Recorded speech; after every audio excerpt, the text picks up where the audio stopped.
देखो पहले ना हम लोग किससे स्टार्ट करेंगे, अकाउंट से, ठीक है। अब तो पहले अकाउंट से समझ लो सिलेबस। तो अकाउंट का सिलेबस क्या है कि देखो टोटल जो तुम्हारा सिलेबस है ना ये 3 यूनिट में बटा हुआ है। अगर तुम सही से देखो तो एक यूनिट 1, एक यूनिट 2, एक यूनिट 3, ठीक है। यूनिट 1 में सबसे पहले क्या आता है, अकाउंटिंग फॉर पार्टनरशिप। और ये जो है ना ये सबसे ज़्यादा मार्क्स, मतलब सेम 3 में अगर अकाउंट्स में सबसे ज़्यादा मार्क्स अगर कोई कवर करता है ना तो सिर्फ अकाउंटिंग फॉर पार्टनरशिप, ठीक।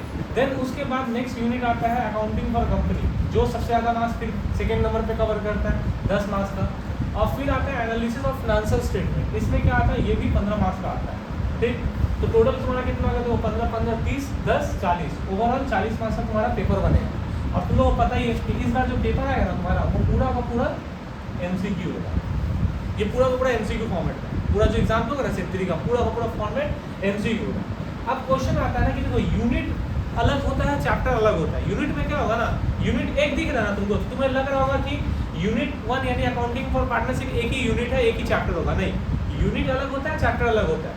एक अकाउंटिंग फॉर पार्टनरशिप यूनिट में तुमको कई चैप्टर्स मिलेंगे, जैसे इंट्रोडक्शन बोल के मिलेगा, वैल्यूएशन ऑफ गुडविल मिलेगा, PSR मिलेगा, ऐसे करके बहुत सारा डिफरेंट टाइप्स ऑफ चैप्टर मिलेगा। जैसे हम लोग कंपनी ही पढ़ेंगे तो कंपनी में भी हम लोग को तुमको लग रहा होगा कि एक ही कंपनी मतलब एक चैप्टर, नहीं, इसमें फिर अलग अलग चैप्टर मिलेगा। जैसे इशू ऑफ शेयर मिलेगा, डिवेंचर मिलेगा, ऐसे करके। जैसे यही है एनालिसिस ऑफ फाइनेंशियल स्टेटमेंट, इसमें भी फिर कई चैप्टर्स आएंगे। तो डिटेल में अगर हम तुमको सिलेबस बताया ना तो देखो डिटेल सिलेबस है ये यूनिट 1। अब देखो यूनिट 1 में कितने सारे टॉपिक्स हैं, जैसे ये एक चैप्टर हो गया पार्टनरशिप, जिसमें हम लोग को पढ़ना फीचर, पार्टनरशिप डीड वगैरह के बारे में। Then provisions of Indian partnership act, fixed versus fluctuating capital account, PL appropriation account कैसे बनाना है वो भी हम लोग को सीखना है। उससे फिर पास्ट एडजस्टमेंट बोल के टॉपिक आता है, ये भी हम लोग को जानना है। अब देखो इस बार जैसे सेमेस्टर 4 का एग्जाम हुआ था ना, तो क्या स्कैम हुआ था पता है, ये जो टॉपिक देख रहे हो पास्ट एडजस्टमेंट का, ये सेम 3 का टॉपिक है लेकिन सेम 4 में डाल दिया सब। सोचो स्कैम हो गया पूरा सेम 4 वाला का। फिर गुडविल पढ़ना हमको, ये अलग चैप्टर है। Then recommendation of accounting standards, ठीक है, ये भी डाला गया न्यू।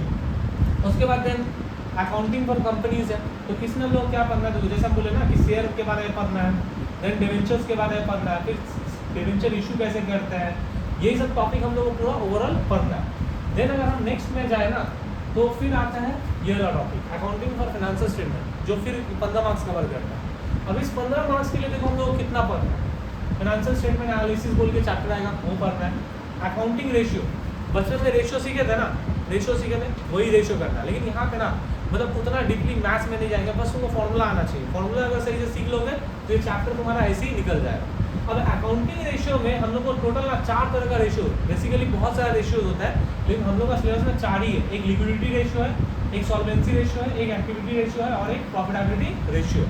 फिर इसके अंदर बहुत सारा डिफरेंट काइंड ऑफ टॉपिक्स है, वो पढ़ना है आपको। देन उसके बाद टूल्स ऑफ फाइनेंशियल स्टेटमेंट। और अगर तुम ये नहीं करना चाहते तो तुम ये कर सकते हो, ऑप्शन में ये है तुम्हारे लिए कंप्यूटराइज अकाउंटिंग, मतलब इस दोनों में ऑप्शन है, आइदर दिस और या तो दिस, दोनों में से तुम कोई भी अटेंड कर सकते हो। तो ओवरऑल जो है ना तुम्हारा पूरा का पूरा जो पेपर है 40 मार्क्स का है। 40 मार्क्स के लिए तुमको कितना यूनिट पढ़ना है, 3 यूनिट पढ़ना है। एक अकाउंटिंग फॉर पार्टनरशिप जो कितना मार्क्स का आएगा, 15 मार्क्स का। दूसरा अकाउंटिंग फॉर कंपनी, वो कितने मार्क्स का आएगा, 10 मार्क्स का। और तीसरा अकाउंटिंग फॉर फाइनेंशियल स्टेटमेंट, वो कितने मार्क्स का आएगा, वो भी 15 मार्क्स का आएगा। समझा? तो ओवरऑल तुम्हारा टोटल 15 10 25 15 40 हो गया। बस इतना ही तुम्हारा अकाउंट्स का सिलेबस है, इससे ज़्यादा नहीं, तो हो जाएगा। ठीक है।